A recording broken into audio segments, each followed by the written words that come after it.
Grâce à la collaboration de Martine Caméraire, qui est ici ce soir, on vous propose donc ce soir d'aborder la question de la souffrance animale. On vous propose donc d'organiser la soirée sur 3 séquences. La première séquence aura trait à l'aspect, je dirais, l'utilisation des animaux pour des essais cliniques, des effets de laboratoire, etc., qui sont préparatoires à des travaux qui seront menés en relation avec la santé humaine.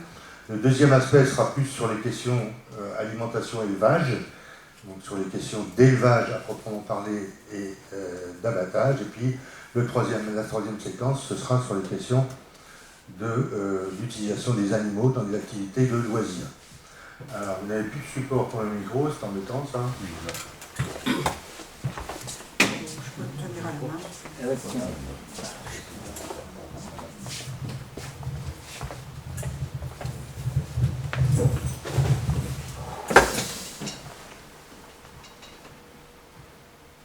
Voilà. On va mettre là. Merci. Donc, comme vient de le dire Hervé, effectivement, je suis vétérinaire. Moi, et c'est en tant que vétérinaire, effectivement, que j'ai eu à, bien sûr, m'intéresser, enfin, que je me sens très concernée par la souffrance animale.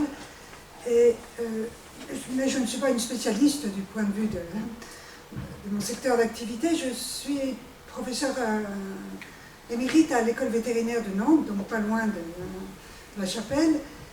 J'étais professeure en pharmacie et toxicologie, et c'est en tant que toxicologue surtout que j'ai eu à faire des expérimentations, à m'intéresser de près à la souffrance animale. Et puis donc, comme Hervé vous l'a dit, on vous propose donc de réfléchir à plusieurs aspects. Alors on a beaucoup réfléchi, tourné un petit peu la phrase, comment trouver le bon titre. Finalement, je vous propose celui-là, jusqu'où peut-on aller dans la souffrance animale, la souffrance, douleur que nous imposons aux animaux pour notre bien-être en général.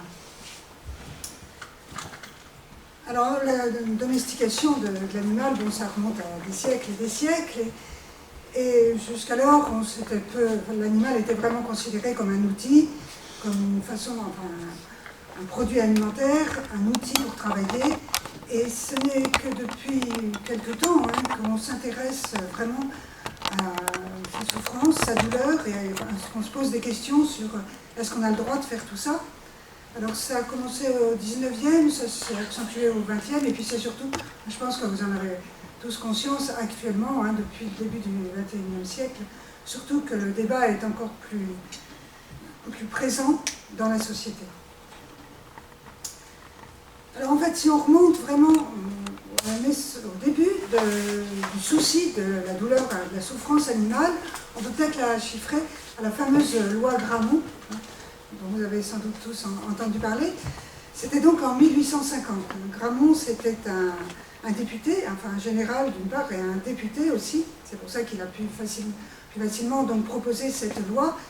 Ce qui l'a motivé au départ, c'était surtout la souffrance des chevaux pendant les guerres, qui se succédaient sans presque s'arrêter depuis des siècles.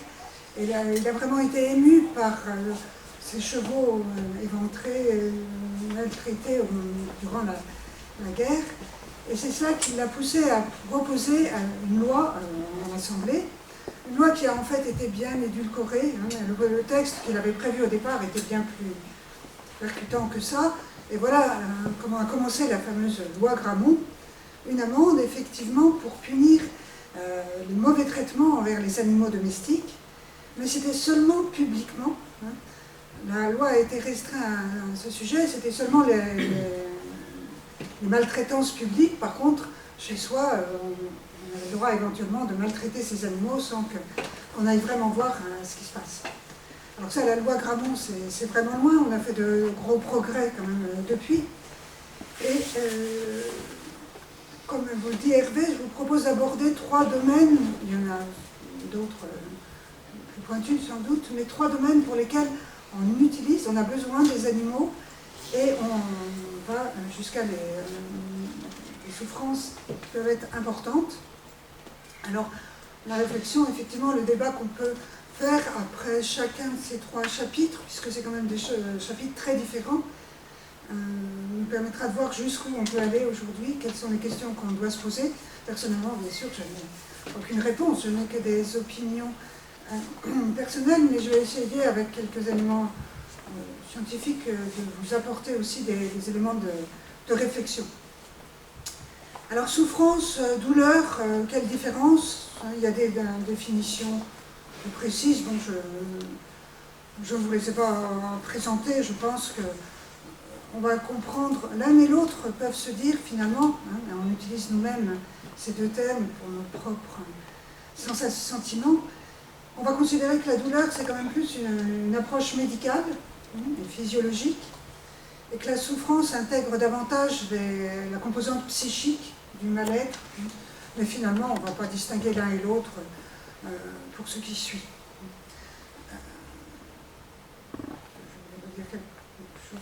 Je vais m'arrêter là et puis y revenir peut-être un peu plus tard pour commencer justement avec le premier sujet, celui que je connais sans doute le mieux puisque j'ai eu moi-même à faire des études expérimentales sur les animaux.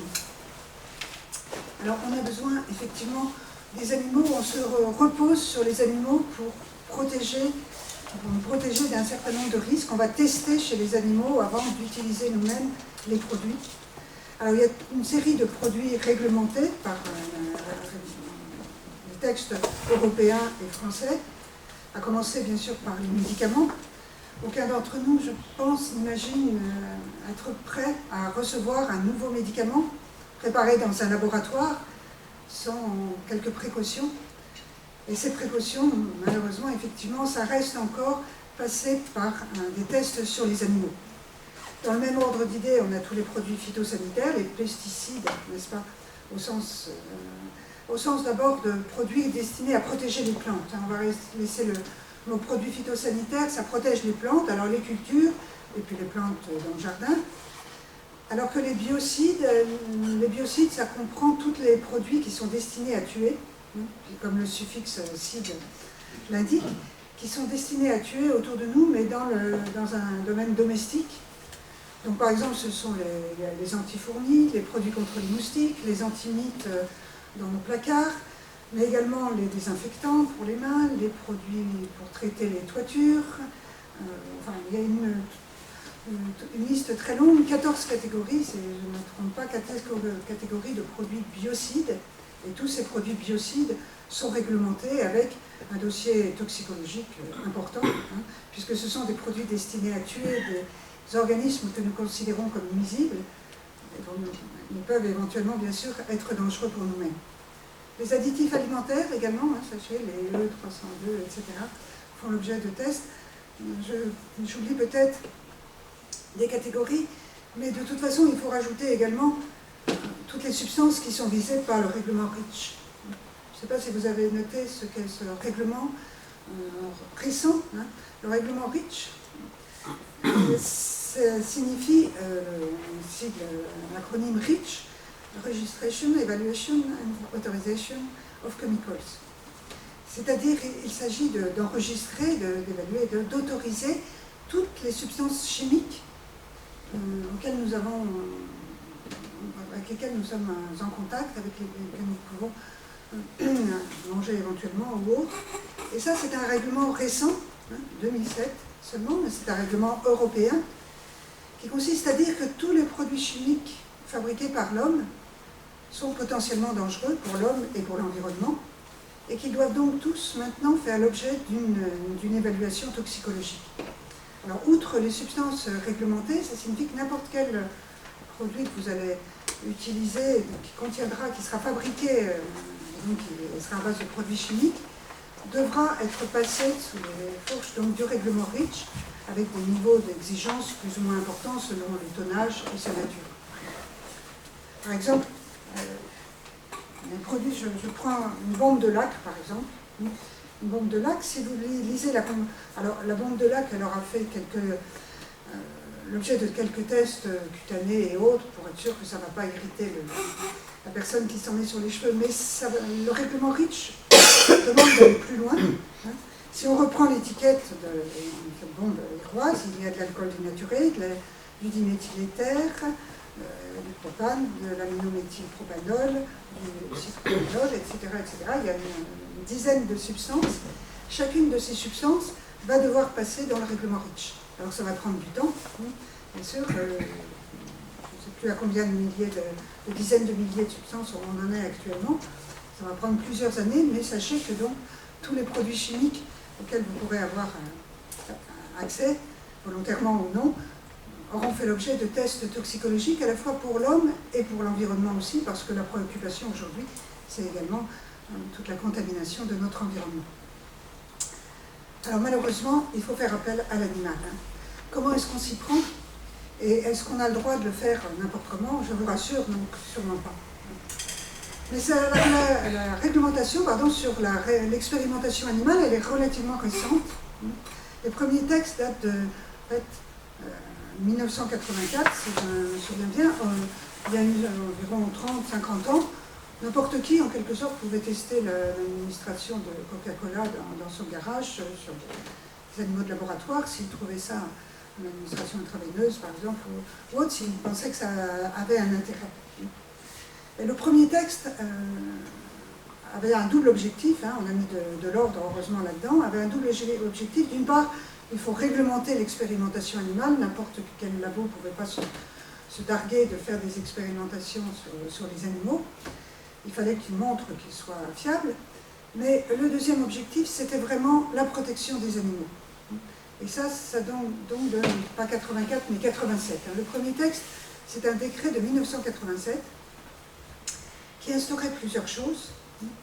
D'une part, il demandait aux laboratoires, enfin aux chercheurs, aux personnes qui allaient se lancer dans cette expérimentation, d'avoir une autorisation. Comme je vous dis, n'importe qui ne pouvait pas se lancer là-dedans. Il fallait demander l'autorisation au ministère de l'Agriculture qui la délivrait. Deuxième chose, on s'est intéressé à l'entretien des animaux. Il fallait avoir des locaux agréés, donc des locaux qui montraient qu'ils étaient de bonne qualité pour l'entretien des animaux en question. Et le troisième point qui est très important aussi, mis à part donc, ces deux textes qui avaient pour objet la fiabilité et la protection des animaux, en même temps, il y avait la création d'une commission nationale consultative de l'expérimentation animale dont le rôle était de trouver d'autres méthodes, de chercher des méthodes dites alternatives, mais qui malheureusement ne représentent pas une alternative pour toutes les situations. Et le texte a été renforcé encore récemment, en 2013.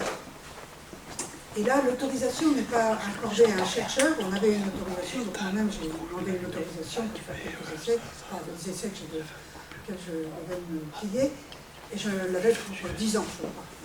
Aujourd'hui, c'est plus possible.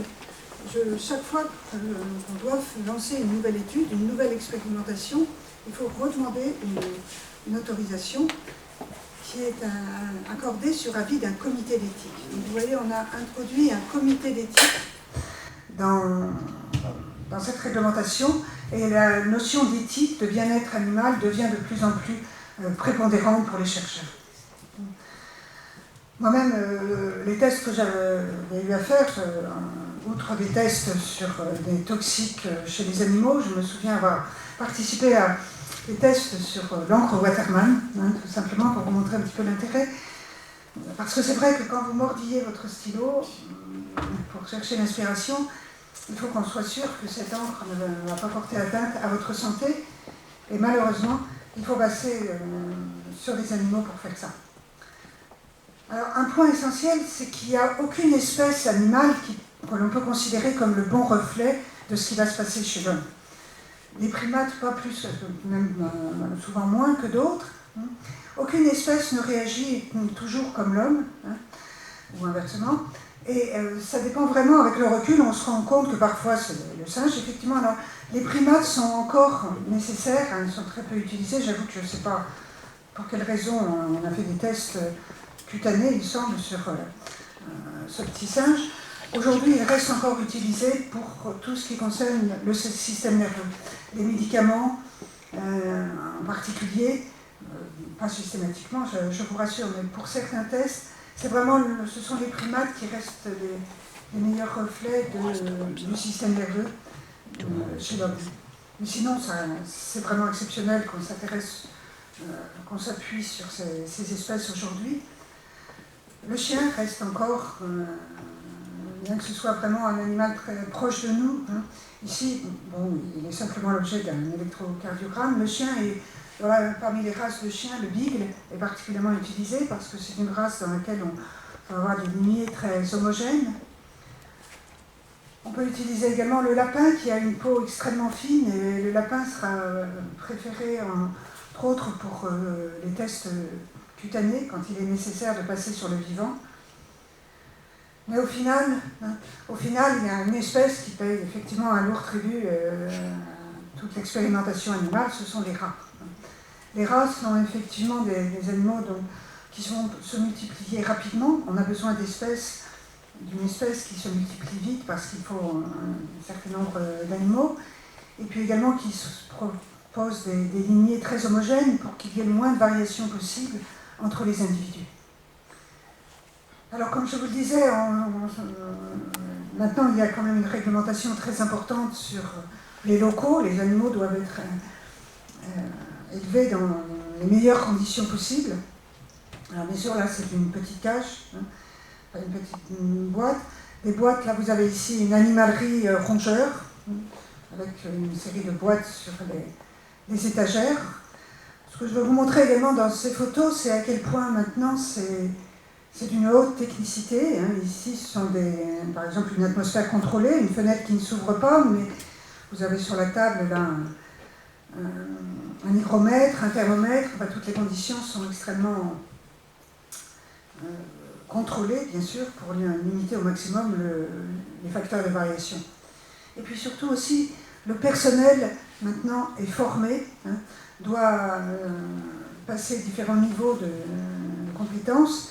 Et vous voyez, ici, on a presque l'impression, enfin, il est équipé presque comme dans une salle de chirurgie, hein, il a un masque, il a des gants. Là, c'est une simple manipulation pour vérifier l'état général, enfin, la douleur éventuellement lors de la manipulation des membres, mais faite par une personne qui est habillée presque comme un chirurgien. Alors vraiment, cette notion d'éthique, de souffrance animale, elle progresse de plus en plus et sous l'influence donc, de ce comité d'éthique.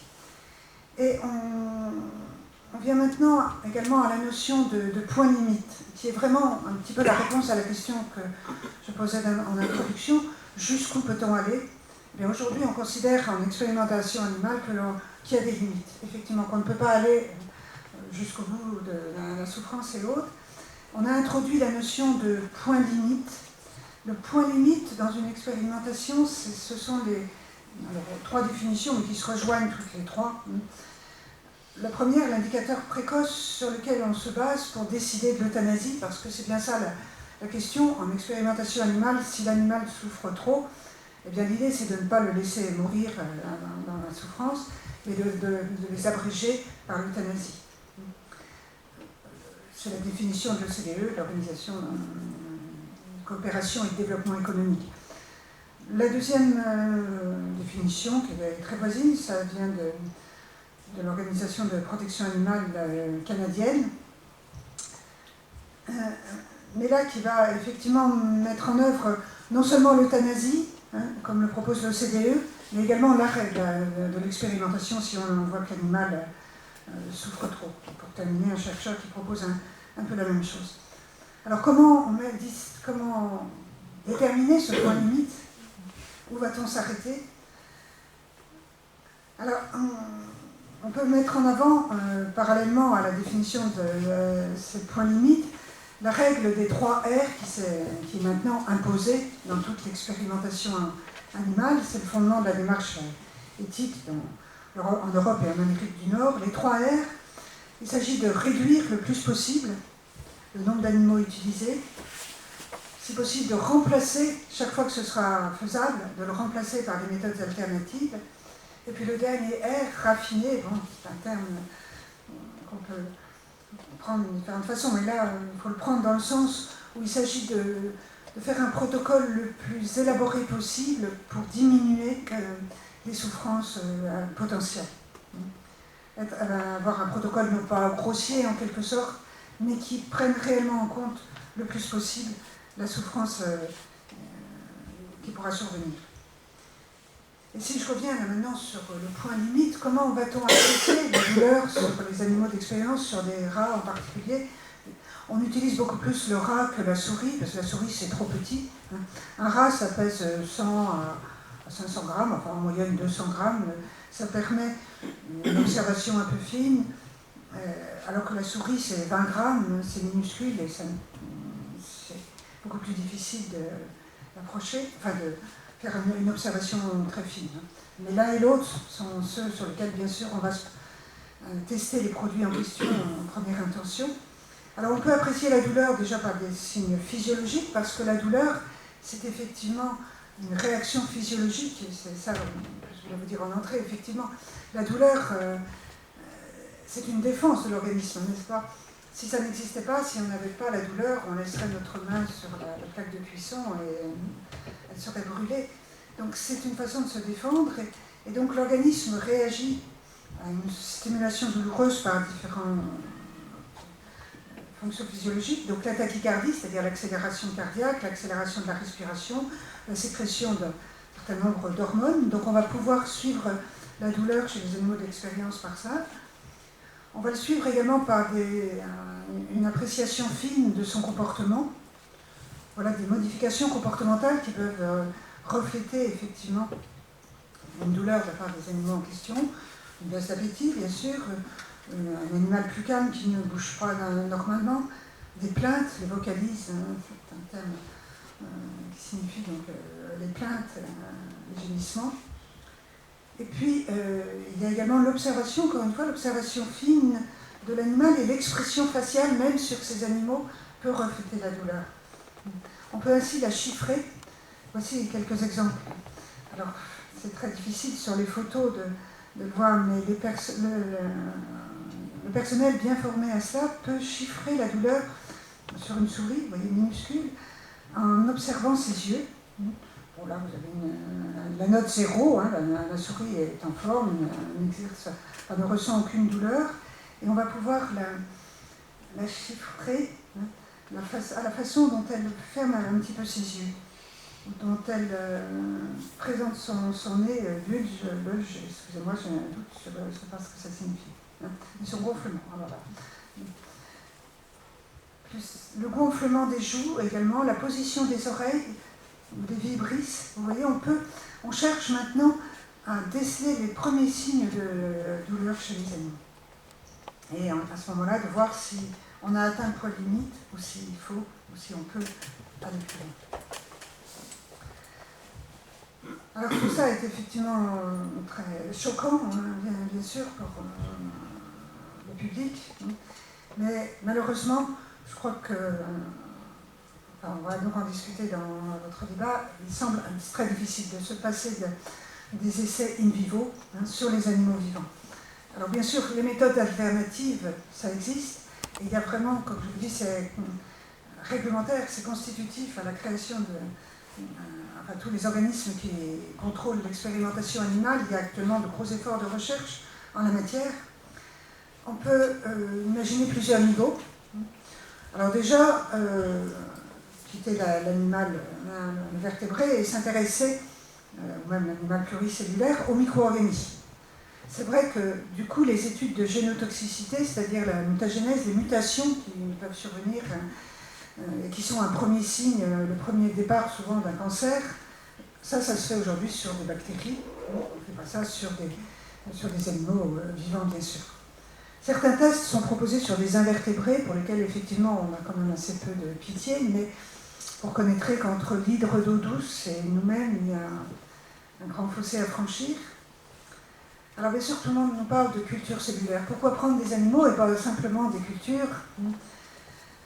La culture cellulaire, alors déjà, la culture cellulaire, il faut au départ des animaux quand même pour produire ces cellules.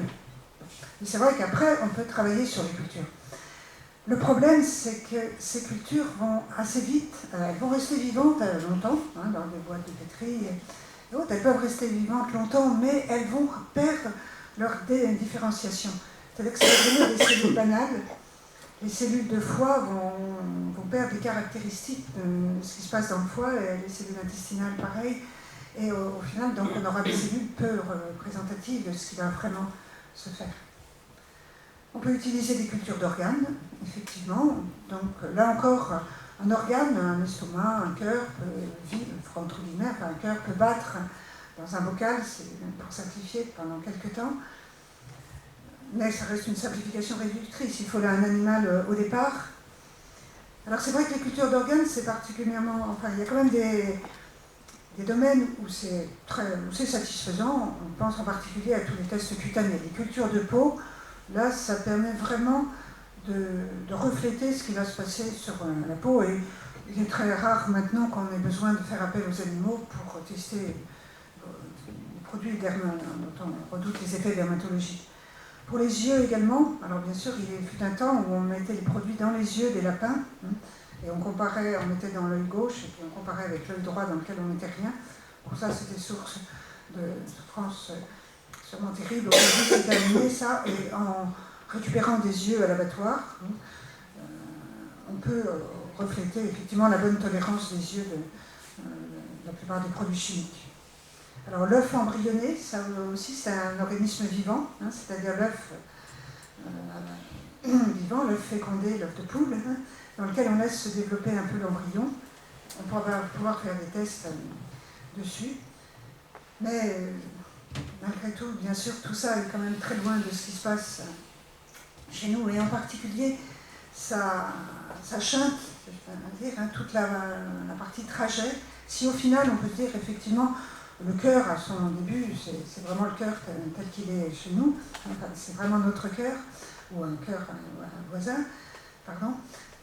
Par contre, tout le cheminement qu'il a suivi, hein, là on fait l'impasse dessus. Or, il se passe plein de choses durant ce cheminement entre l'exposition orale, cutanée ou par une autre voie, et l'atteinte de l'organe en question. C'est cela sur lequel on est obligé de faire l'impasse en se penchant sur ces méthodes. Alors il y a des méthodes encore plus loin de l'animal et du vivant, parce qu'après tout, a-t-on le droit aussi de faire mal à une hydre d'eau douce. C'est là ce qu'on appelle la toxicité in silico, c'est-à-dire en fait l'utilisation de l'outil informatique. Alors ça c'est très intéressant effectivement du point de vue théorique. Ça consiste à extrapoler, à imaginer la toxicité d'une substance chimique, hein, à partir d'une réflexion sur sa structure. Parce que, avec le recul dont on dispose, on sait qu'un certain nombre de molécules, par exemple, qui ont une fonction phénol, ont telle toxicité sur tel organe, hein, des fonctions plus ou moins complexes. Donc en étudiant la structure de la nouvelle molécule, ou de celle dont on se sert, on peut prédire et déjà avoir une idée de ce qu'on peut atteindre. Là encore, c'est quand même un peu mince pour prédire les effets sur d'un nouveau produit chimique, n'est-ce pas? Voilà. Donc malheureusement, les méthodes alternatives ne pourront pas remplacer, à mon avis, toujours l'expérimentation animale. Et si vous voulez, comme on l'a dit, on peut s'arrêter peut-être maintenant pour entendre quelques-unes de vos remarques sur le sujet avant de passer à l'animal producteur de denrées. Je ne sais pas si vous avez des réactions ou des réflexions sur ce sujet. Donc il y a une notion, c'est la dose létale 50 qui détermine beaucoup de choses. Hein. Et donc là, on va jusqu'à la mort qui arrive, on va dire, naturellement du fait de l'intoxication expérimentale. Donc la plupart des molécules connues ont toutes l'ADL 50 et on ne la recommence pas, mais pour les molécules nouvelles, on passe toujours par l'ADL 50. Justement non, hein, vous faites référence à une notion dont je ne vais pas développer ici, DL 50, ça veut dire dose létale 50%, hein, c'est quand on fait des tests de mortalité pour connaître la toxicité d'un produit chimique. La première chose, c'est par là qu'on a commencé, on se dit, bon, est-ce que cette substance est mortelle ou pas, hein? C'est sûr que là, on est mort, on est vivant, il n'y a pas à discuter. Et comme il y a toujours une variation biologique, une variabilité biologique, même dans une lignée de rats issus des mêmes parents et autres, on raisonne statistiquement sur la dose qui a fait mourir la moitié du lot des en question. Alors, on a longtemps, effectivement, fait appel à la DL50, mais aujourd'hui, c'est un vrai recul. Maintenant, ça n'est plus du tout systématiquement demandé, et quand la substance ne semble pas très toxique, eh bien, autrefois, on poussait, on le gavait jusqu'à ce qu'on obtienne cette fichue dose mortelle. Mais aujourd'hui, quand on voit que jamais on ne sera exposé à des niveaux équivalents, eh bien, c'est terminé. On ne demande plus la DL50.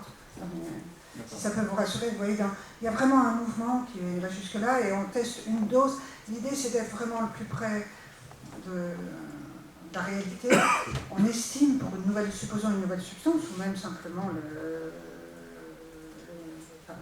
pantothénol ou le diméthicone, on évalue à quel niveau on pourra, dans les conditions les pires, être exposé, et on va vérifier si, avec un facteur quand même de sécurité, à ce niveau-là, c'est dangereux. Et si on n'obtient rien, si l'animal n'est pas mort, si aucun animal n'est mort, eh bien, on conclura sur le dossier DL, dose létale, supérieure à 3 grammes par kilo, supérieure à 10 grammes par kilo. Mais si ça peut vous rassurer, c'est déjà un progrès. Là, on ne cherche pas à tout prix à trouver des doses mortelles. Parce que ça conditionnait l'étiquetage avec les têtes de mort. Et donc aujourd'hui, comment ça se passe sur une substance nouvelle? Il y a toujours ce classement de très toxique et toxique. Oui, ça conduit effectivement, ça détermine. Mais donc c'est plus établi sur la DL50 aujourd'hui? Si, mais effectivement, la DL50, si la dose létale est obtenue en fonction de son chiffre, donc on aura l'étiquette très toxique, ou un monument toxique. Mais si la DL peut-être qu'en toxicité in silico, on prédit un peu qu'il y a des molécules qu'on ne va pas fabriquer parce qu'elles sont dans une lignée de substances très toxiques, quoi. Avec certains métaux ou des choses comme ça, j'imagine que c'est des molécules, que des produits chimiques qui ne se fabriquent plus, quoi. On peut espérer. Mais les produits corrosifs... Je ne sais pas si l'approche in silico permet vraiment d'aller jusqu'à prédire la dose mortelle. Et effectivement, maintenant, il y a des choses qu'on ne fabrique plus, les amines primaires aromatiques, des choses comme ça. Mais est-ce qu'on va aller jusque-là? Et puis, à chaque fois, il y a aussi un risque, balance de bénéfice-risque, n'est-ce pas? Un nouveau médicament qui semblerait particulièrement, qui permettrait de traiter une maladie mortelle très rapidement elle-même, on se permettrait effectivement un effet toxique potentiel plus important que pour un produit du quotidien, bien sûr. Mais la dose mortelle n'est plus forcément demandée. On s'adapte maintenant à... Alors, dans le règlement REACH, il y a plusieurs niveaux. Bien sûr, toutes les substances ne font pas l'objet des mêmes exigences. Ça dépend d'une part du tonnage. Si la substance est très présente pour nous, si on risque d'y être exposé très fréquemment, on sera beaucoup plus exigeant que si c'est un produit auquel certains d'entre nous n'auront jamais accès et qu'on verra 2-3 fois dans notre vie. Ça dépend du tonnage, ça dépend de son usage. On essaye normalement de réfléchir de plus en plus. Et sur les tests de corrosivité, donc là vous évoquiez la corrosion sur l'œil, sur la peau, ça ne se fait plus sur l'animal vivant? Non, là je pense que vraiment ça a été vraiment rare. Là on a vraiment pu trouver des alternatives. Là il s'agit d'un effet direct le plus souvent. Le principal problème, comme je dis, c'est le cheminement, la métabolisation, la dégradation, le changement des molécules. Les niveaux, c'est ça le principal problème qui fait qu'on ne peut pas se passer de l'état in vivo, mais tout ce qui est effectivement un contact, on a pu s'en passer. Ici on prend la cancérogénèse, là, donc on fait des intoxications à long terme, et puis on finit à un moment donné avec l'euthanasie.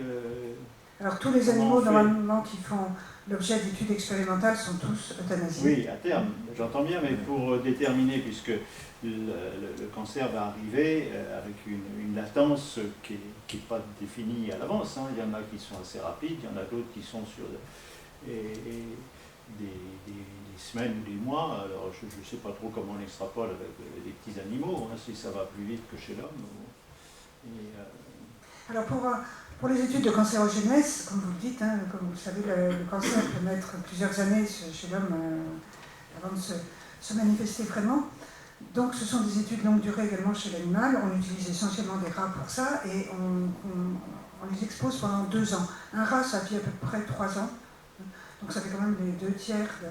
Et plus on attend, c'est pas qu'on ne veut pas attendre et qu'on veut raccourcir trop vite, mais plus on attend, plus interviennent les phénomènes de vieillesse aussi chez le rat et qui mettent tellement de biais qu'on a beaucoup de mal à en tirer des conclusions. Mais pendant 2 ans, on va devoir, on les expose, et il faut également un très grand nombre d'animaux pour les études de cancérogénèse, parce que le cancer, c'est vraiment une réaction individuelle.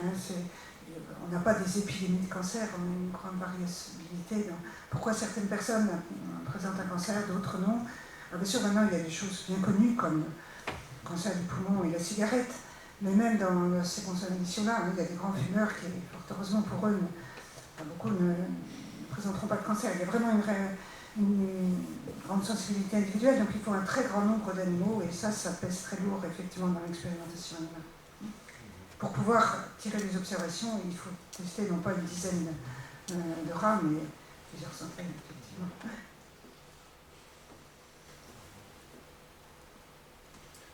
Une question un peu moins technique, c'est quoi l'hydre d'eau douce? C'est effectivement alors là, vous me posez un petit peu de colle aussi, j'avoue. Est-ce que c'est un animal qu'on n'a pas souvent l'occasion de soigner en tant que vétérinaire? C'est un animal très simple, en fait. Et j'avoue que je suis un petit peu sèche pour vous répondre. Un animal, du point de vue de sa structure extrêmement simple, donc qui se reproduit rapidement, qui permet des études assez simples, mais je peux difficilement vous en dire plus des autres. J'aurais une double question. Depuis ce timide début de prendre en compte la souffrance de l'animal en 1850, que vous l'avez évoqué, est-ce que ça complexifie votre travail de chercheur, le fait que, ou est-ce que c'est accepté par le corps vétérinaire et le corps médical en général pour aller vers ça facilement, ou est-ce que les résultats sont beaucoup plus complexes à obtenir puisqu'il y a un souci de plus en plus important de l'animal? Et puis je voyais que c'était des directives européennes et nord-américaines, et comment ça se passe? Je ne sais pas s'il y a énormément de laboratoires de recherche ailleurs dans le monde, mais est-ce que c'est, j'allais dire, uniquement européen et nord-américain, ou est-ce qu'on trouve ce même genre de soucis de penser au bien-être de l'animal partout dans le monde? Voilà, c'est un peu mes... Alors sur votre première question, bien sûr chez les vétérinaires en particulier, c'est bien sûr facilement accepté, mais ça complexifie, effectivement. Alors, ça oblige à plus de rigueur, et effectivement, c'est vrai que ça a compliqué le travail d'un certain nombre. On peut considérer que c'est moins simple, c'est sûr, qu'autrefois, mais l'ensemble des chercheurs s'y plient sans protester, de toute façon, il n'y a pas de choix, effectivement, et puis c'est vraiment un mouvement de société qui touche également les chercheurs. Par contre, c'est effectivement des démarches des pays occidentaux, et dans d'autres pays du monde, on sait qu'on fait encore des expérimentations sur les chiens, alors que bien sûr chez nous c'est tout à fait inenvisageable, c'est beaucoup plus laxiste dans beaucoup de pays dans le monde ailleurs, hein, c'est sûr. Les choses bougent, c'est un peu général tout ça. Et par ailleurs, est-il, je crois savoir que les Américains élèvent des porcs pour envisager des greffes de cœur, comme une a été tentée déjà. Est-ce qu'un comité d'éthique se prononcerait chez nous sur la nécessité d'élever des animaux destinés à produire des organes destinés à être greffés sur l'homme, puisqu'il semblerait que le cœur du porc soit le plus proche de celui de l'homme, alors que Carmat n'a pas réussi, jusqu'à présent, le cœur artificiel. Alors effectivement, dans l'utilisation de l'homme pour notre santé, je vous ai parlé essentiellement des produits toxiques, parce que c'est ce que je connais le mieux, mais il y a également cette approche-là, l'animal, source d'organes pour l'homme, et c'est vrai que, en citant les espèces, j'ai oublié le porc, qui est effectivement celle qui semble la plus proche de nous. Mais encore une fois, ça n'est pas, pour ce qui est des tests toxiques, ça n'est pas la règle, hein, ça dépend vraiment de la substance. Alors, l'animal source d'organes pour l'homme, J'avoue que je ne connais pas les textes réglementaires dans ce domaine chez nous, mais c'est quand même une question à se poser, une question tout à fait éthique. Est-ce qu'on est d'accord? Je pense qu'on utilise, finalement, on utilise l'animal pour le manger, utiliser, l'élever dans une bonne condition pour se servir de ses organes, ça ne me semble pas très très différent dans l'approche, mais ça va demander effectivement des discussions éthiques, par les comités d'éthique qui vont pousser les limites.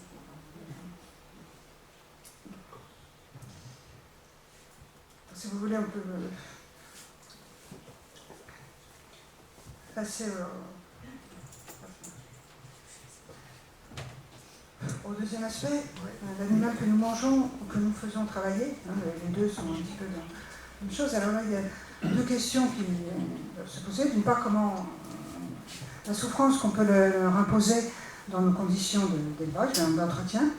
Et puis la question plus précise, pour ce que nous mangeons, l'abattage. Alors, les conditions d'entretien, c'est donc tous les mouvements qu'on connaît actuellement sur le bien-être animal. Pendant longtemps, on s'en est pas beaucoup soucié, on considérait essentiellement qu'il fallait des conditions suffisantes pour que l'animal produise, puisque c'est ça qu'on attendait de lui, et que le travail humain soit facile. Aujourd'hui, la question est bien compliquée par l'avancée de la demande du public en termes de bien-être animal.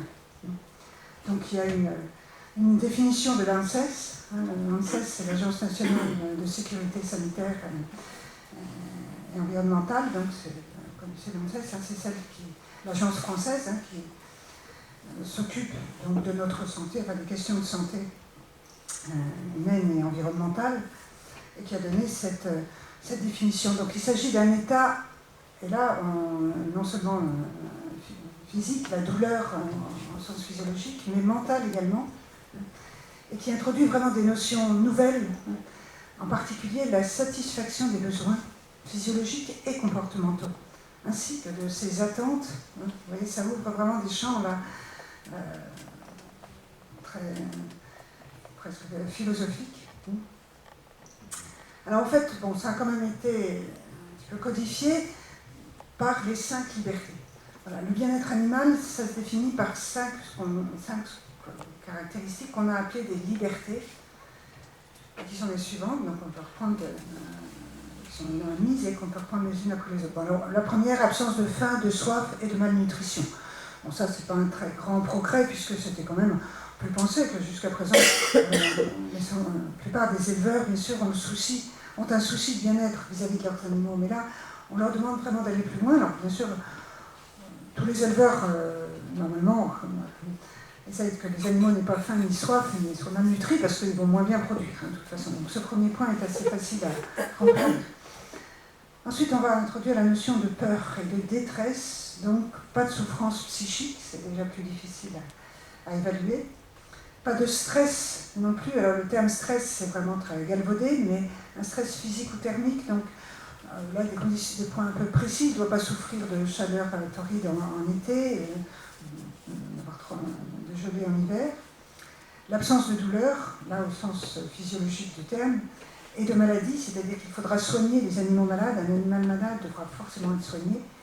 Et puis ce qui est plus nouveau et plus complexe, il doit pouvoir exprimer les comportements normaux de son espèce. Alors c'est ce dernier point-là qui est vraiment nouveau par rapport aux 4 premiers. Les 4 premiers, c'était finalement entretenir l'animal le mieux possible, et c'était, on peut le dire, souvent bien respecté déjà de la part de la plupart des éleveurs. Le dernier point est plus complexe, et sans doute l'environnement doit être adapté à ces espèces, à son espèce. Donc, ça pose différentes questions pratiques en élevage aujourd'hui. Donc, cette notion de bien-être animal, elle rentre petit à petit dans la réglementation française. Donc déjà, l'aspect douleur, maintenant on prend en compte et on discute, n'est-ce pas, un certain nombre d'interventions qu'on faisait sur les animaux d'élevage qui étaient douloureuses, mais dont on avait besoin pour diverses raisons. Il y a donc, par exemple les cornages des bovins, la castration, la plupart des espèces, la plupart des mâles, hein, on ne mange pas des mâles entiers, l'odeur de l'animal, l'odeur de la viande d'une part, et puis l'élevage d'animaux entiers, c'est déjà plus difficile. Alors il y a des interventions qui là maintenant ont été réellement abolies, interdites, comme en tous les cas contrôlées, pardon. Pendant longtemps, on castrait les porcelets à la pince, hein, effectivement, sans anesthésie. Maintenant, c'est interdit. Hein, depuis, en fait, c'est très récent. La castration, il va falloir systématiquement passer par l'anesthésie. Et ce qui est plus nouveau aussi, ce dont on parle très peu, c'est l'obligation maintenant, dans les élevages, d'avoir un référent bien-être. Un référent bien-être, ce sera en fait un éleveur, hein, ça ne va pas être des personnes extérieures, mais on va demander aux éleveurs, dans les grands élevages et autres, de se former, de suivre une petite formation montrant qu'ils ont des connaissances en bien-être et qu'ils sont capables donc, de respecter le mieux possible les 5 libertés dont on vient de parler.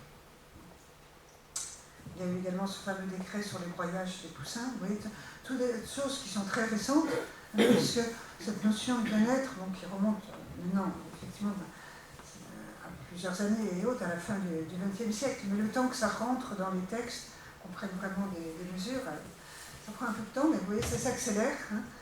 On n'a plus le droit de broyer les poussins comme on le faisait jusqu'à présent, et on va maintenant chercher à déceler le sexe par une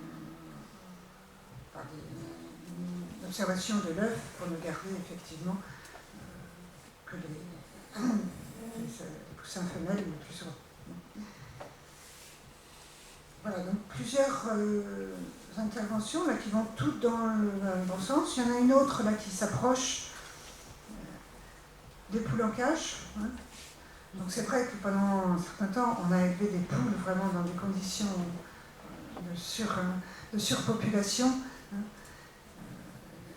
qui aujourd'hui nous choquent énormément. Et maintenant, donc, c'est une décision qui pourrait intervenir prochainement. D'autres interventions peuvent subir le même chemin, mais elles demandent peut-être plus de réflexion. Comme par exemple la coupe de la queue chez le porcelet. Alors pourquoi plus de réflexion? Parce qu'en soi, bien sûr qu'on peut dire que c'est une maltraitance de couper la queue des porcelets. Mais on se rend compte aussi que si on ne le fait pas, eh bien, les porcelets entre eux se mordent les queues et se font très mal. En fait, et que c'est aussi une façon de le protéger. Et je crois qu'on va petit à petit effectivement parler plus de ça. Méfions-nous d'un certain anthropomorphisme et essayons avant tout de bien comprendre où est le bien-être de l'animal. Là, je ne vais pas répondre parce que moi-même, je ne suis pas du tout suffisamment spécialiste du comportement des animaux d'élevage. Mais est-ce que ça ne serait pas mieux pour les porcelets qu'on continue à leur couper la queue, éventuellement même sans anesthésie? C'est une parce que ça va être difficile peut-être de prévoir l'anesthésie pour tout le monde, que de les laisser avec leur queue et pour beaucoup de se voir ensuite mutilés. Les animaux entre eux ne sont pas toujours tendres, n'est-ce pas? Et il y a un certain nombre de mesures pour lesquelles il ne faudrait pas qu'on aille trop vite pour ne pas avoir l'effet inverse de ce qu'on attend. Alors cette question du bien-être animal, elle est vraiment au cœur quand même des discussions et elle prend de la place de plus en plus également dans la politique agricole commune et autres. Et vous avez peut-être commencé à voir donc l'étiquetage qui commence à entrer en vigueur donc, en France. Il y a maintenant l'étiquetage bien-être animal. Ce sont des étiquettes que vous trouverez sur les produits. Alors ça commence à se faire surtout sur les volailles. Ça va bientôt arriver sur le porc également. Encore j'ai des petits doutes. Vous voyez, on va évaluer, donc les élevages vont être évalués dans leur façon de respecter les 5 libertés. Et ils recevront une note. La meilleure, c'est le A. Ensuite, bien, c'est pas trop mal, assez bien, mais j'avoue que les éleveurs qui auront une note E, je pense qu'ils auront beaucoup de mal à vendre leurs produits. Et ça va s'appuyer donc ça sur la notation, le mode d'élevage, les conditions d'élevage telles qu'on vient d'en parler. Et par exemple, les poulets de louer, je ne fais pas de pub et autres, mais sont rentrés. Alors pour l'instant, c'est encore une démarche volontaire, hein, ça n'est pas obligatoire, mais ceux qui le souhaitent peuvent rentrer dans cette démarche et demander à avoir un étiquetage bien-être. Alors là, on ne voit pas bien le détail, mais les poulets de louer ont la note A. Hein, sont des poulets en liberté et pour lesquels les éleveurs, la charte des poulets du label poulet de louer permet de vérifier que toutes les libertés sont respectées le mieux possible. Et ça va prendre de plus en plus de place et en fonction de l'attitude du consommateur qui y fera plus ou moins attention, ça sera un critère effectivement de vente, un critère commercial important. Donc un certain nombre de mesures qui sont de plus en plus prises pour protéger le bien-être animal. En termes d'abattage, c'est plus compliqué. Et là, il y a beaucoup à faire, sûrement. Aujourd'hui en France, donc, les animaux doivent être immobilisés et étourdis. Hein. Étourdis, c'est le mot pour dire qu'ils doivent être insensibilisés donc, avant la saignée. Parce que pour consommer de la viande, il faut qu'on saigne l'animal. Il faut que l'animal soit vidé de son sang. Et pour ça, il faut que le cœur continue de battre, sinon le sang ne va pas sortir.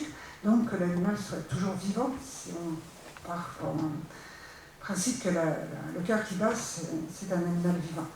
Donc en France, normalement, l'étourdissement est obligatoire. Il se fait de différentes façons. Alors chez les bovins, c'est un pistolet particulier, donc l'animal est amené dans un couloir et il reçoit un coup de pistolet. Hein. Enfin, c'est pas une balle, hein, c'est une lame qui perce à un endroit bien précis de son cerveau qui va conduire à ce qu'on pense donc l'insensibilisation et la saignée doit survenir aussitôt. Chez les moutons, on peut utiliser l'électronarcose, hein, donc l'animal est électrocuté et il sera immédiatement saigné également. Alors tout ça n'est pas toujours très bien fait.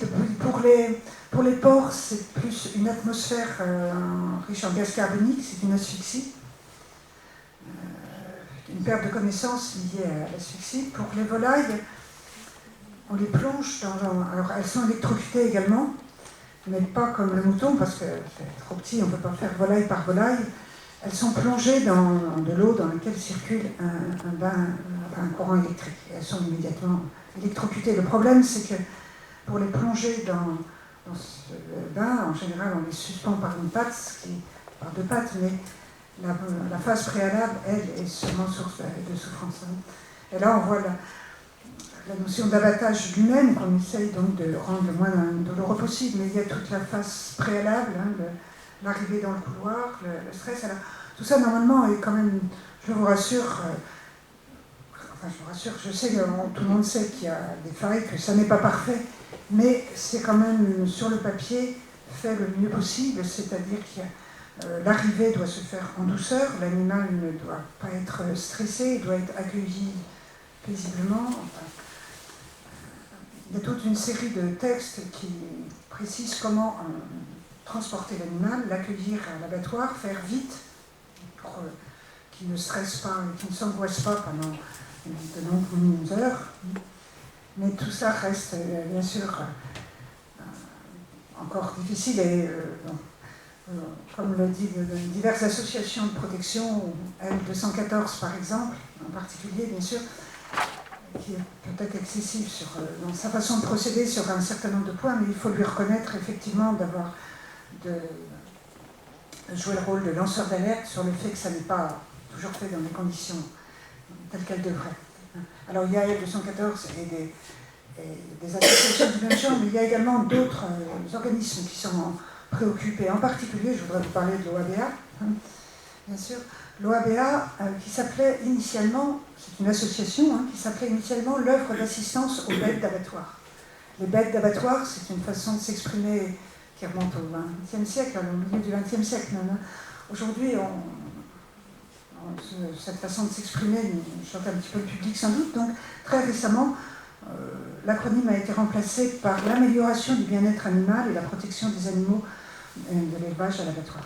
L'OABA, c'est une association qui rassemble donc des gens, beaucoup de vétérinaires, en particulier le docteur Jean-Pierre Kiefer, auquel le Café Citoyen, que vous aviez contacté il y a 2-3 ans et qui malheureusement nous a quittés récemment. Et donc il ne peut pas être là ce soir, mais sinon, je ne sais pas si vous aviez eu un contact ou si vous avez répondu ou pas, mais lui aurait été particulièrement bien placé parce qu'il s'est vraiment dévoué pour le OABA. Bon, d'autres ont pris la suite. C'est une association assez originale quand elle a été créée, donc dans les années 50, je pense, 60, 1960. Elle a eu pour but de protéger les animaux de ferme, ce qui était quand même quelque chose d'assez nouveau, parce qu'il y avait la SPA, il y avait pas mal d'associations qui se préoccupaient des animaux de compagnie et autres. Mais les animaux de ferme, il n'y avait personne. L'OABA a vraiment souhaité les protéger de l'élevage à l'abattage. Donc l'OABA ne s'occupe pas seulement de l'abattage, mais vraiment essaye de venir en aide, vient en aide aussi. Elle n'est pas là pour enfoncer les éleveurs qui s'y prennent mal, elle est là avant tout pour les aider, mais également pour venir de l'ordre dans des élevages qui sont laissés à l'abandon, dans lesquels l'éleveur ne s'en sort pas, et ce qui conduit à des maltraitances. Et c'est grâce à l'OABA, apparemment, qu'on a obtenu ce décret d'abattage humanitaire. Alors, elle sensibilise, elle est vraiment particulièrement active dans tout ce qui concerne l'abattage. Et c'est vrai qu'elle s'est penchée récemment sur une question très polémique, mais l'abattage rituel, parce que comme je vous le disais, l'insensibilisation, l'étourdissement est obligatoire en France, sauf dérogation, et ces dérogations, c'est donc celle de l'abattage rituel pour la religion musulmane et juive peut-être aussi, j'imagine. Donc un certain nombre d'abattoirs en France sont autorisés à pratiquer l'abattage rituel, c'est-à-dire la saignée sans étourdissement. Or ça, c'est quand même, il ne s'agit pas d'entrer dans des polémiques, bien sûr, sociétales, mais il est prouvé du point de vue physiologique, il y a eu des études de fait scientifiques, que ces minutes de saignée sans étourdissement sont des minutes de souffrance. Et l'OABA s'est vraiment battu pour ça, et donc c'est une question de société. Certains pays d'Europe, je crois, n'acceptent pas l'abattage rituel. En France, bon, je n'entre pas dans le débat, mais ce qu'il faudrait, pourquoi l'OABA a essayé de se battre aussi, mais qu'on n'arrive pas à obtenir, c'est que ce soit au moins écrit sur les barquettes. Or, il faut bien savoir que dans les biais, les choses qui ne sont pas très nettes, il y a un certain nombre d'abattoirs qui sont autorisés à faire de l'abattage rituel sans étourdissement, et en fait tout le monde passe sans étourdissement, y compris la viande que vous achetez qui n'est pas étiquetée halal. Et ça parce que c'est beaucoup plus facile, ça va plus vite, c'est des conditions économiques. C'est des choses qu'on a du mal à accepter, et l'OABA a obtenu quelque chose quand même de vraiment important, qui est qu'on ne puisse pas avoir le label agriculture biologique, élevage biologique sans étourdissement. Donc, si vous achetez de la viande bio, vous serez sûr qu'elle a forcément été étourdie. Ce qui n'est pas le cas si elle n'est pas bio, peut-être. Dans beaucoup d'abattoirs, ça se fait, mais quand il y a une grosse proportion d'abattage rituel, malheureusement, tout passe dans les mêmes conditions. Alors, il y a également d'autres pistes pour améliorer l'abattage. Je ne sais pas si vous avez entendu parler de l'abattoir mobile, d'autant plus que ça commence à se développer en Vendée. L'abattoir mobile, alors on ne le voit pas bien, il est derrière. Là. C'est né sous l'impulsion d'une jeune femme qui était éleveuse de bovins charolais, enfin de bêtes à viande dans le centre de la France, dans la Creuse, je crois. Et qui s'est battue pour développer l'abattoir mobile et qui a d'ailleurs eu un prix de l'OABA. C'est un abattoir, donc plutôt que d'emmener les animaux à l'abattoir, c'est l'abattoir qui va vers les animaux, et ça va donc diminuer beaucoup le stress lié quand même à la phase préalable, c'est-à-dire la montée dans le camion. Enfin là, il y aura quand même un camion dans lequel il faudra monter, mais il n'y aura pas le transport sur la route, il n'y aura pas non plus l'attente à l'abattoir, les conditions plus ou moins approximatives dans lesquelles les animaux sont reçus. Donc c'est le camion qui se déplace dans un pré. Là, les animaux vont monter plus facilement, plus en douceur, même si c'est sans doute un petit peu stressant pour eux aussi. Et là, il n'y aura pas d'attente. Ils vont très vite être étourdis et découpés, saignés et découpés. Donc l'abattoir mobile, ça commence à se développer. Il y a des élevages en Vendée qui commencent à s'y mettre. Alors, ça ne doute pas la panacée non plus. Bien sûr, c'est difficile d'imaginer l'abattoir mobile pour de gros effectifs. C'est également plus coûteux. Alors jusqu'où sommes-nous prêts à payer nos produits plus chers pour améliorer la souffrance, enfin pour limiter la souffrance animale? Je pense que c'est une question essentielle. Mais chacun y est de plus en plus sensible et outre la viande, si on va parler comme ça, de bovins ou de volailles, on commence de plus en plus aussi à se préoccuper des poissons. Finalement, qui ressent la douleur? Alors on a parlé de l'hydre d'eau douce tout à l'heure, je n'ai pas fait trop de physiologie au départ, on peut considérer quand même que la douleur telle qu'on la comprend nous, elle est ressentie essentiellement par les vertébrés, c'est-à-dire qui ont un système nerveux central. Bon, les invertébrés, les mollusques, etc., les insectes, ressentent-ils une douleur? Sans doute pas comme nous, et là il est peut-être plus difficile de les prendre en compte, mais les poissons doivent souffrir également et autres. Et là maintenant on commence aussi à se poser des questions sur les poissons. Alors l'Eurogroupe for Animals, c'est une association, j'avoue que je n'ai pas beaucoup de données à son sujet, mais j'ai repris ce texte parce qu'elle a identifié effectivement des facteurs de souffrance. Et il est sûr que des poissons écrasés dans un filet, cette compression, cet écrasement, reste maintenant source de douleur, des blessures physiques, les mâchoires arrachées et autres, la déprédation, le fait que le produit se dégrade pendant tout le temps, l'organisme se dégrade pendant tout le temps où il attend dans le filet, les chocs thermiques, parce que le poisson vit à une certaine température, selon au fond de l'eau, il est remonté brutalement en surface. Alors, la remontée du filet, c'est un stress qui est probablement douloureux. Les barotraumatismes, c'est-à-dire les changements de pression, l'épuisement, parce que le poisson se débat pour essayer de sortir du filet, et puis au final, l'asphyxie. Donc effectivement, c'est sûrement encore, que pouvons-nous faire? Devons-nous arrêter de pêcher des poissons? On peut peut-être quand même essayer de limiter les choses en améliorant la façon de pêcher. Il y a une réflexion donc, qui s'engage aujourd'hui là-dessus, et puis il y a, vous l'avez peut-être entendu aussi, de nouvelles façons sinon d'abattage, mais de sacrification du poisson, et la fameuse méthode, comment ça se prononce, Ikejime, c'est du japonais, qui consiste à tuer le poisson d'une façon, au lieu de le laisser, finalement ce qu'on fait aujourd'hui, on le laisse mourir d'épuisement, d'asphyxie. Il y a des poissons qui résistent très peu de temps, comme la truite ou autre, et puis il y a des poissons qui vont agoniser pendant de nombreuses heures. Alors plutôt que de les laisser de cette façon-là, il y a une façon qui est en quelque sorte de les euthanasier brutalement. Là, on n'a pas besoin de les saigner, il s'agit vraiment de les tuer brutalement, et, avec une mort cérébrale. Je ne sais pas de schéma, pas de dessin, mais si on a bien compris la technique, il faut piquer dans un point bien précis du crâne du poisson pour entraîner une mort rapide. Il paraît en plus que le poisson est meilleur. C'est peut-être d'ailleurs ça ce qui, au départ, a motivé le développement de cette technique. Est-ce qu'on va s'arrêter là pour cette deuxième partie?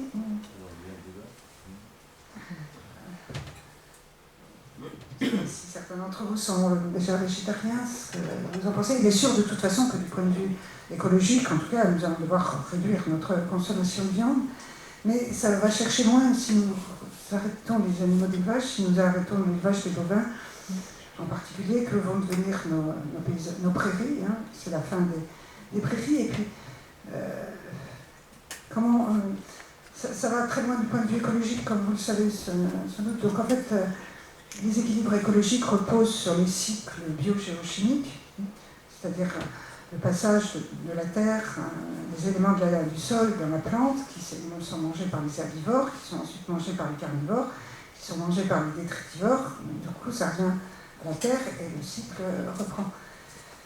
Si on ne mange plus que des légumes, enfin que des céréales, comment va-t-on les fertiliser? c'est une question on peut poser. On va donc faire pousser des céréales, des légumes et autres.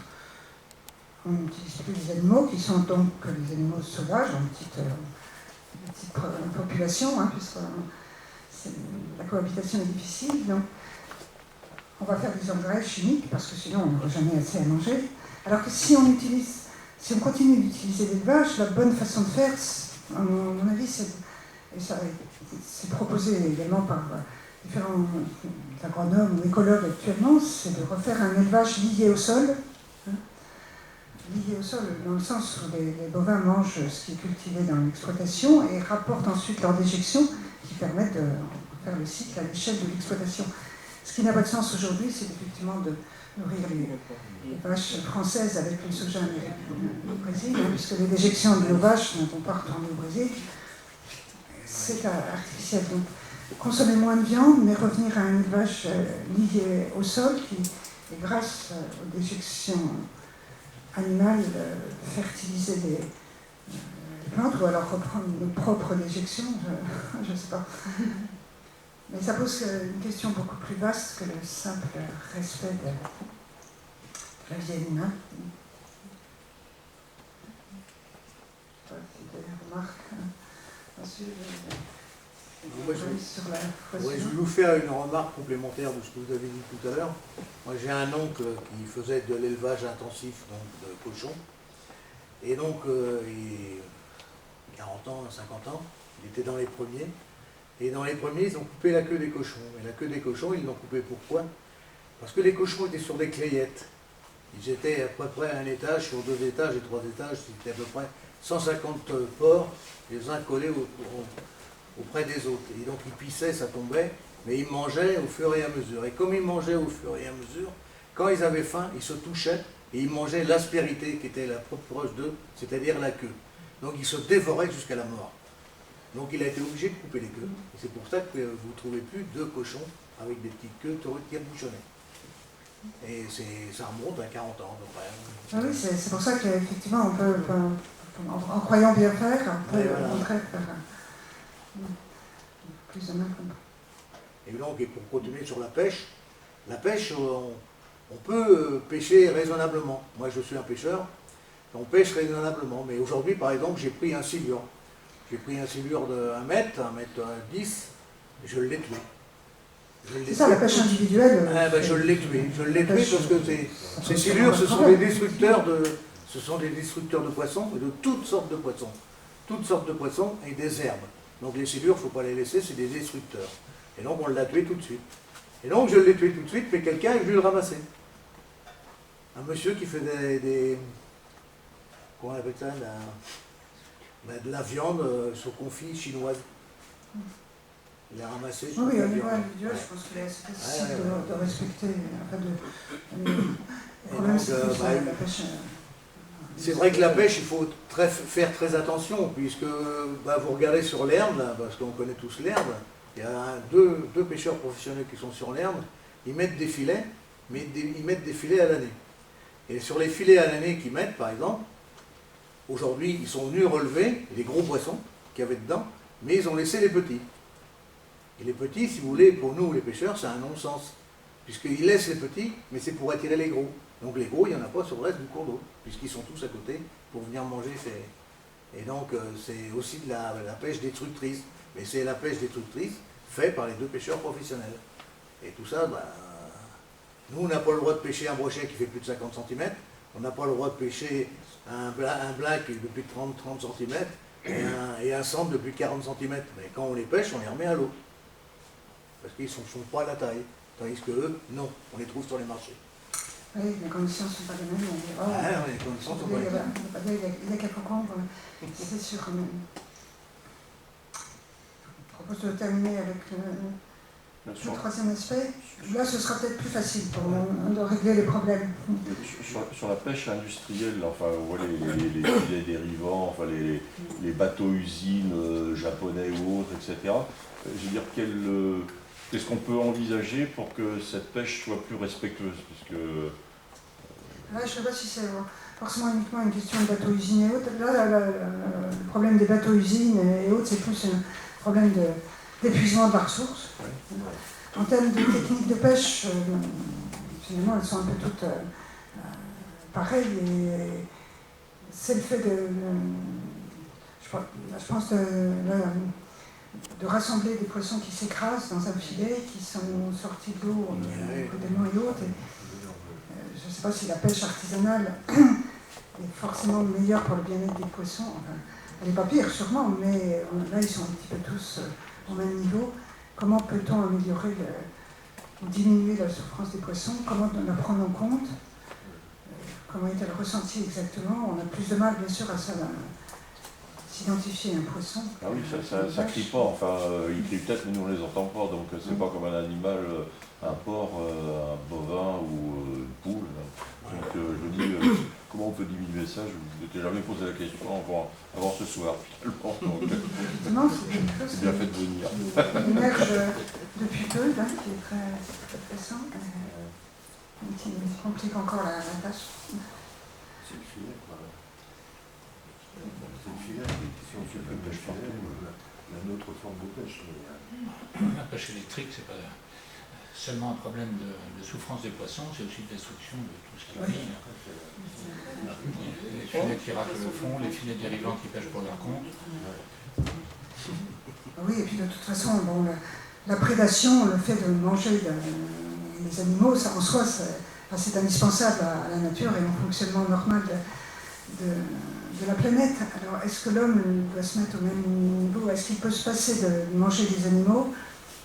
C'est là aussi la question, à la fois pour sa santé et puis aussi pour notre mode de vie. C'est vrai qu'on considère quand même que l'homme est à part, n'est-ce pas?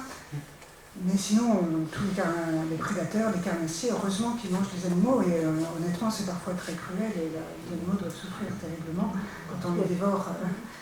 Alors, c'est pas une raison pour s'excuser, c'est pas excuser de faire n'importe quoi, c'est pas du tout ce que je veux dire, mais en soi, manger un animal, le tuer, c'est quelque chose inhérent à notre planète. Alors, l'homme qui a une place effectivement à part, comment doit-il aborder ce problème, n'est-ce pas? Le problème, c'est peut-être pas tellement l'homme, c'est l'homme de fer. Pas seulement. Parce que c'est la concentration, l'élevage intensif, la pêche industrielle. Et même la pêche artisanale. L'élevage et la pisciculture qui pollue tout autour avec les antibiotiques et qui nous contaminent le tour. C'est une autre affaire. Chaque fois qu'on concentre et qu'on recherche le profit au maximum, il y a ces problèmes non seulement environnementaux, mais médicaux pour notre espèce.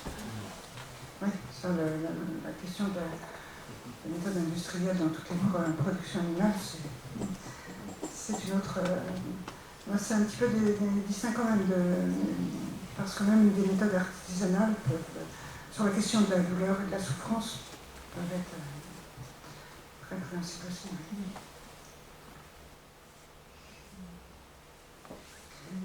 Comme je vous disais, on va plus facilement régler le problème. Poser beaucoup de problèmes, de questions démoralisantes parfois. J'espère que ce sera plus simple, bien que parfois ce soit aussi très, très choquant. Les animaux pour nos loisirs, alors là je vous propose de reprendre 3 exemples également. Le premier, c'est la corrida. Alors ce sera plus facile de parler de la corrida à la Chapelle-sur-Erdre, bien sûr. Moi, je fais partie effectivement de l'association Alliance Corrida, mais je pense que... Et là, le problème, c'est le poids des traditions. Mais je pense que personne ne peut contester que cet animal souffre, que c'est affreux de lui faire subir de telles choses, et qu'en plus, l'homme lui-même risque... Alors, ces pratiques qui nous semblent d'un autre âge, parce qu'on n'est sans doute pas dans ces régions, comment répondre à tous ces gens qui disent « mais c'est la tradition ». Il y a plusieurs traditions comme ça, françaises et dans d'autres pays, qui font souffrir les animaux. Il y a la pêche, la chasse également, une chasse traditionnelle dans le sud-ouest aussi. Alors aujourd'hui, petit à petit, la corrida recule, mais ça reste encore très présent. Même chez les hommes politiques, on a un certain nombre refusent de le condamner. Je ne sais pas quelle était la position de notre Premier ministre, Jean Castex, qui lui était du Sud-Ouest. Enfin, c'était pas tellement dans une région corrida. Et puis de toute façon, maintenant, il a moins voix publique, mais ça reste quand même une préoccupation. Et les associations pro-corrida restent encore très actives. Et l'Alliance Corrida se bat également, en particulier contre le message qui passe encore auprès des écoles même. Alors, le faire passer auprès des enfants, ça nous semble particulièrement inacceptable aujourd'hui. C'est des choses, ça diminue petit à petit, mais que répondre au poids des traditions? Toutes les traditions, quelles qu'elles soient, dans le domaine de la douleur animale ou autre, ne sont pas forcément bonnes à conserver par une tradition. Une autre, qui parle exactement d'un domaine des traditions, c'est la chasse à courre. Parce que la chasse à courre, si on regarde bien ce que c'est, ça consiste à poursuivre, à l'aide d'une meute de chien, un animal sauvage jusqu'à l'épuisement. Alors là, je trouve qu'il y a une cruauté, non seulement dans la mise à mort finale, qui serait sans doute douloureuse, mais je pense souvent à la terreur de l'animal qui est poursuivi de cette façon, qui va s'épuiser et qui est terrifié, je pense. Ce genre de choses, bon, il y a quelques des associations qui luttent contre, mais je pense que là, l'important, c'est que, bon, je comprends que ça, j'imagine que ça peut être effectivement un grand plaisir pour ces gens qui montent à cheval, qui ont appris ça depuis leur enfance, peut-être, d'y renoncer, mais ça fait partie des choses auxquelles, je crois, la société doit demander le renoncement, parce que ça n'est plus compatible avec nos valeurs aujourd'hui. Je ne sais pas si certains d'entre vous ont déjà suivi, non, peut-être pas, c'est quand même une population très limitée. Mais là encore, ça se place à part dans la chasse. Le problème de la chasse, après, ça se discute. C'est vrai, il y a peut-être une façon d'équilibrer les espèces. Et puis, personnellement, je me dis qu'un animal qui reçoit une balle et puis pouf, qui meurt immédiatement, bon, c'est peut-être pas une bonne chose. Mais au moins, il n'a pas vraiment souffert au sens comme ce que souffrent les animaux de la chasse à courre. La chasse à courre, c'est vraiment à part. Il y a tout cet aspect psychique en plus de la mort de l'animal. Et peut-être, par contre, là, je me pose plus de questions sur les deux derniers. Est-ce que c'était vraiment nécessaire de prendre la mesure qu'a pris Barbara Pompili, d'interdire les animaux de cirque et les delphinariums? C'est une question que je pose. Là, je ne suis pas sûre que c'était forcément une priorité, c'était peut-être relativement facile par contre.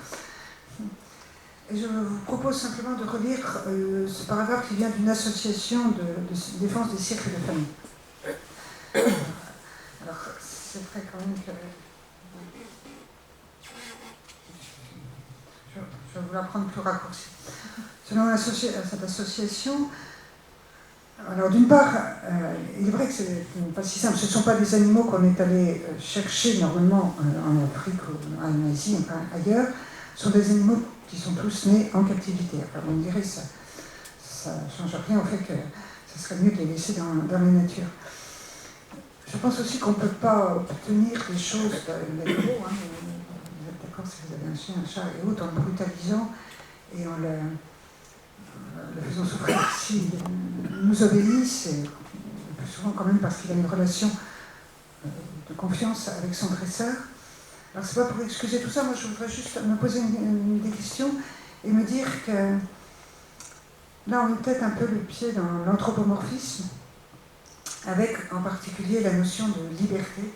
Ce qui nous choque dans cette façon d'élever les animaux, c'est pas tant le travail qu'on leur fait faire, mais c'est surtout le fait qu'ils sont prisonniers. Normalement, on les imagine dans la nature et on les prive de liberté. C'est la même chose pour les parcs aquatiques. Là encore, faut-il interdire vraiment les delphinariums? C'est une question. J'ai repris aussi des positions récentes. Là, c'est l'Union internationale pour la conservation de la nature, donc une association de protection de la nature internationalement reconnue, qui considère que les parcs zoologiques aquatiques jouent un rôle dans la disparition des espèces. Là encore, et puis, on va finir un petit peu là-dessus. Finalement, il y a des choses là qui nous semblent simples et incontournables, et puis d'autres beaucoup plus complexes. Et méfions-nous de l'ultra-simplification dans certains cas, ce qui revient en fait à l'anthropomorphisme. Est-ce qu'on est bien sûr de faire le bien pour les animaux? Cette notion de liberté en particulier, c'est quelque chose de très philosophique. La liberté pour les animaux sauvages, c'est aussi beaucoup la recherche permanente de la nourriture. On n'est pas sûr de manger ce soir, voire de mourir de faim. C'est également la terreur des animaux qui veulent nous chasser parfois. Enfin, je pense qu'il ne faut pas idéaliser trop la vie dans la nature. Quelles que soient les espèces, la vie sauvage, c'est difficile, c'est dangereux, c'est risqué. Et ça pose donc des vraies questions en termes d'anthropomorphisme. Laisser une... Alors, on a fait de gros progrès, n'est-ce pas, dans les... Et ça n'est pas remis en cause dans les zoos. Les zoos d'il y a 100 ans, ou même 50 ans peut-être, où les animaux étaient dans des cages, ça a disparu. Aujourd'hui, maintenant, on n'a plus que des choses comme Port-Saint-Père, Thoiry ou autres. Et là, je pense qu'il y a un peu de contestation. Les animaux n'ont pas leur liberté, un domaine infini, mais je pense que leur vie est meilleure que celle dans la nature. Et là, on peut considérer qu'on fait bien les choses dans les grands parcs animaliers dont on dispose en France. Par contre, dans les bassins des dauphins, sont-ils heureux? La question peut se poser. Ils ont à manger tous les jours, ils n'ont plus à se poser cette question qui est quand même un souci majeur. Ils se reproduisent souvent. Le fait de se reproduire, c'est parfois considéré comme un critère de bien-être. C'est peut-être pas le juste, c'est peut-être pas la même chose. Voilà, c'est beaucoup de questions moi, que je vous pose, mais j'ai été... cet engouement qu'il y a eu pour supprimer les animaux dans les cirques, alors c'est vrai que des tigres dans une cage, c'est choquant, aussi. Mais je me suis dit que là, c'était peut-être pas là la priorité. Ça pouvait poser question, en particulier aussi pour les parcs aquatiques. Donc au final, je pense qu'on a une prise de conscience qui est croissante et qui est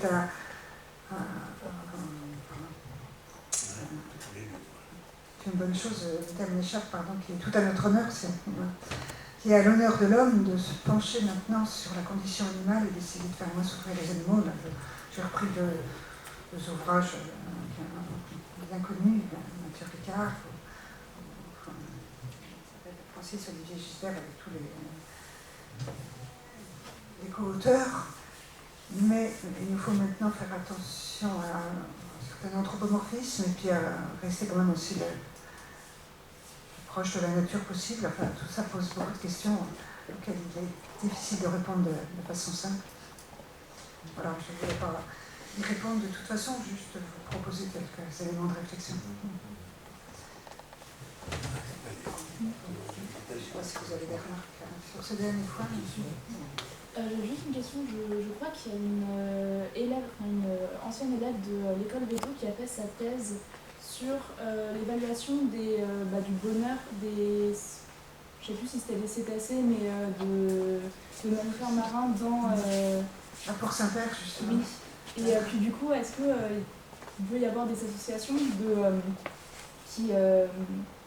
voudraient le bonheur des animaux, qui pourraient s'appuyer sur ces éléments-là plutôt que d'essayer de faire l'anthropomorphisme ou est-ce qu'il y a que des associations? C'est par des recherches comme ça en éthologie qu'on va avancer. Alors j'ai entendu parler de cette thèse, je n'ai pas le temps de la regarder par contre, et je ne sais pas ce qu'elle en a conclu. Mais c'est vrai qu'on avait l'impression, Port-Saint-Père, je connais un petit peu, et vous travaillez avec les anciens élèves de Nantes, on n'avait pas l'impression de faire souffrir les animaux, et il y a quand même effectivement de grosses poussées, de grosses accusations qui pose question, mais il est très difficile d'y répondre, puisque, bien sûr, il y a quelques critères objectifs, comme ceux que je vous ai montrés sur les souris, sur les animaux d'expérience, pour dire si un animal souffre au sens physique du terme, s'il ressent de la douleur. Mais sur les aspects psychiques, l'animal est-il heureux au sens où nous on l'entend? Ce sera quelque chose de beaucoup plus difficile à apprécier. Parce que ces dauphins et puis ces lions, ils sont en bonne santé, ils ne souffrent pas, ils n'ont pas mal, proprement dit. Mais sont-ils heureux? Le bonheur est-il une notion animale? Je voulais aborder un sujet que vous n'avez pas abordé, c'est par exemple le déterrage des blaireaux. Les blaireaux sont considérés. Et la façon dont on déterre des blaireaux, c'est absolument terrible. Oui, c'est un peu comme la chasse à courre. Oui, enfin, en quelque sorte. Mais bon, aujourd'hui, je dirais c'est quasiment c'est demandé par les municipalités. Je ne sais pas quel agrément ont les gens qui vont déterrer les blaireaux. Et la façon dont ça se fait, c'est extrêmement cruel, clairement. Hein. Entre les chiens qui vont dans le terrier et le crochet qui va les chercher, et ça se termine à coups de pelle, hein. C'est fou. Hein. Ça vous posait la question, c'est vrai qu'on aurait pu parler aussi, de toute la lutte contre les animaux nuisibles. J'ai vu ce matin que l'Angleterre venait d'interdire les pièges à colle pour les souris, pour les rats et les souris. Vous connaissez ces pièges? Malheureusement aussi, les souris, les rats, la rage, honnêtement, qui acceptent ça?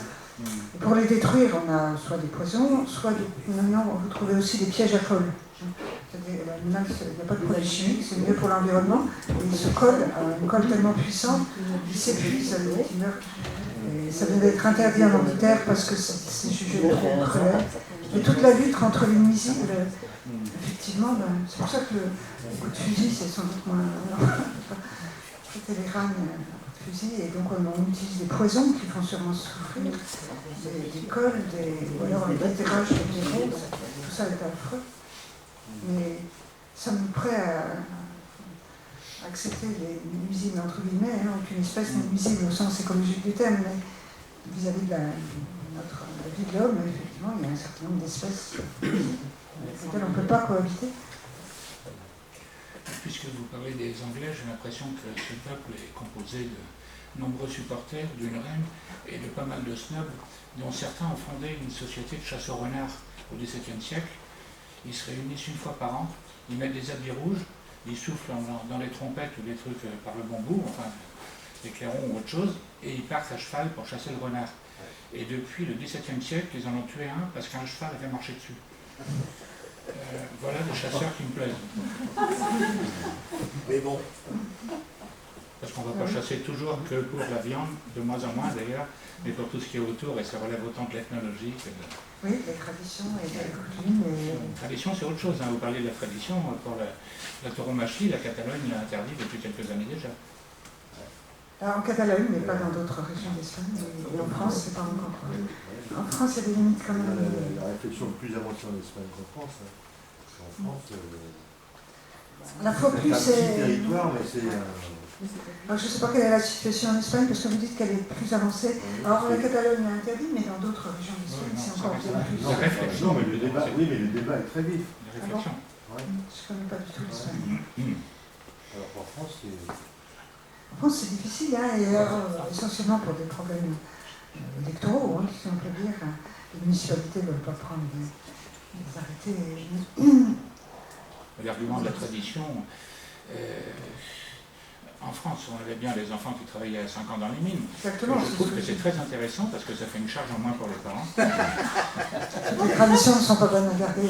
Celle sur la chasse aux petits oiseaux, là, c'est celle-là. Quel âge Pareil, et là, on a reculé là-dessus, parce que c'est une tradition. Il y a quand même, dans le centre de la France, il y a des chasses à courre qui existent depuis des millénaires, et qui existent encore et qui augmentent encore avec la nuit des temps. Moi, j'ai assisté à 2 chasses à courre, une au château de Chenonceau, où le cerf n'a pas été mis à mort, ni par les pieux, ni ceci. Ils l'ont donné au... Alors je ne sais pas comment on pourrait appeler ça, mais le maître chien, enfin le chien qui commandait les 60 chiens. Le plus gros chien. Et j'en ai fait une avec la bande à M. Rothschild. Et lui, on a chassé un cerf. Et une fois qu'il était épuisé, la famille Rothschild a dit hop, on revient. Ils n'ont pas tué le cerf. Donc je ne dirais pas quelle est la famille avant. Tant mieux s'il est reparti, mais il est quand même super. Ouais, j'ai fait 2 chasses à courre, une à Chemonteau et une à Blois, à côté de Blois, qui appartient à M. Rothschild, à la famille Rothschild. Encore moi, je voudrais évoquer une activité bénévole que je pratique. Je suis à la Ligue de protection des oiseaux et je coordonne l'activité de rapatriement des animaux sauvages blessés vers le centre de soins de la faune sauvage à Oniris. Vous voyez, donc on y revient. Et beaucoup de gens téléphonent. En ce moment, tous les jours, il y a au moins 4 hérissons qui viennent des 4 coins du département. Il faut aller les chercher, il faut faire le 100 km, aller-retour, quelquefois 200 km pour emmener ou une chauve-souris, ou un hérisson, ou un moineau, ou un merle, parce que l'animal est blessé, il souffre, et on ne dit pas aux gens, tuez-le. Et donc, oui, alors il n'y a pas le droit, puis les gens ils n'ont pas envie, quoi. Donc on tente la chance et on emmène ces animaux au centre de soins où le diagnostic vétérinaire est fait et suivant la qualité, disons le diagnostic, il y en a où l'euthanasie est faite pratiquement dans l'heure qui suit l'arrivée de l'animal. Et ça un peu on l'occulte, c'est de la responsabilité des vétérinaires, mais où l'éthique des vétérinaires du centre de soins, c'est d'éviter la souffrance animale et de soigner les animaux pour qu'après ils puissent retrouver une vie sauvage normale. Donc si un oiseau ou un animal va être handicapé de telle manière qu'il va se faire boulotter et puis donc là il y a tout un travail qui est autour de la souffrance animale et avec Olivier Lambert, les gens du centre de soins et c'est... Alors ça pose des vrais soucis. Moi, plusieurs fois, j'ai amené des animaux et puis ils étaient morts quand je suis arrivé au centre de soins. Et puis il y en a d'autres. Et puis alors il y en a d'autres où c'est des vrais sauvetages, avec des prouesses chirurgicales et tout, et les oiseaux qui repartent en volant, les hérissons qui repartent, même les chauves-souris, ils font des trucs formidables. Voilà. Et le fond du fond, c'est le fait de trouver un animal blessé, de ne pas y être insensible, d'y être très sensible, et de dire qu'est-ce que je fais. Donc et après, on essaye avec du bénévolat de faire un réseau pour réduire cette souffrance, et avec aussi une chose par rapport à la vie naturelle. C'est qu'en ce moment, par exemple, quand il y a des petits, c'est de dire, faut laisser, les parents l'ont vu, il est au sol et tout, mais les parents vont venir le prendre et ça marche aussi. Voilà. Mais ça boucle aussi, ça a trait aussi à la souffrance animale des animaux sauvages. Où là, clairement, il y a aussi c'est cruel, le matin, c'est se lever pour ne pas se faire manger et manger. C'est l'un ou l'autre. Et ce souci croissant de la souffrance animale, je pense que c'est quand même une évolution positive de notre société et qui accompagne d'autres choses en même temps. Et c'est quelque chose quand même au final de positif. On peut rester malgré toutes ces images peut-être ces questions perturbantes. Est-ce que c'est... Vous êtes organisé en association pour moi je suis le référent de la LPO, Et pour le transport, vous parliez de hérissons. La LPO aujourd'hui c'est la biodiversité, la globalité. Donc que ce soit un hérisson, un chevreuil, une fouine, un renard, il y a tout. Une petite belette, une petite belette orpheline, elle a été élevée au biberon et puis elle est repartie pour vivre sa vie de belette. Tous ces animaux blessés sont justiciables de la LPO aussi. Si vous voulez, c'est le bénévolat, c'est-à-dire que les gens téléphonent en disant j'ai un hérisson blessé, qu'est-ce que j'en fais? Et donc, je ne dis pas gardez-le, mettez-le Lunatel et puis essayez de le soigner tout seul. Donc, on mobilise un réseau de bénévoles, on fait une partie du trajet, ou les gens peuvent faire une partie du trajet, et puis on ramène, mais ils ont entre 10 et 20 animaux par jour qui arrivent au centre de soins. Hein. Bien, je vous propose, puisque vous commencez à discuter entre vous, peut-être de discussion. Non, mais c'était le témoignage de madame. Hein. Madame, c'est très bien, c'est très bien. Juste faire une petite réflexion, mais est-ce que cette souffrance animale n'a pas servi à nous, les humains, à vivre plus longtemps? C'est-à-dire que tous ces animaux nous sont utiles. C'est bien là la question. Hein. Effectivement, tout ça, heureusement, n'est pas gratuit. Mais ça oui. Donc on fait une question qui nous emmène très loin. Sur la place de l'homme, sur la planète. Voilà. Bien, mais écoutez, moi je voudrais remercier Martine Caméraire. Oui, moi aussi.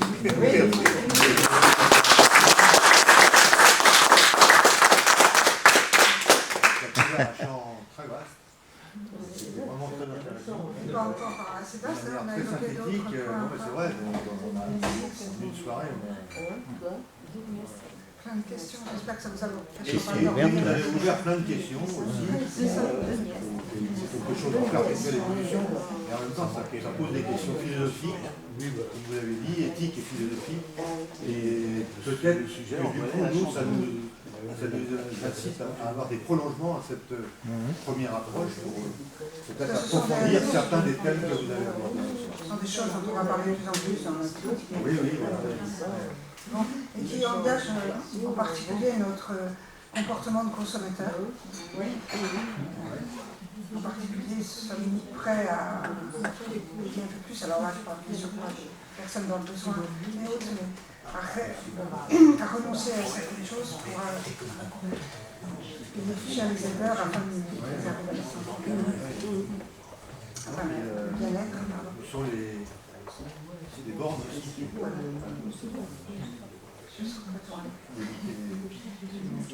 L'image faite des excès. Merci beaucoup. Merci.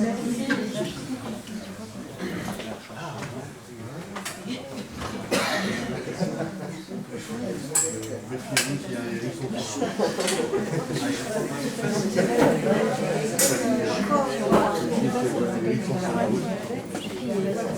Parce que c'est pas une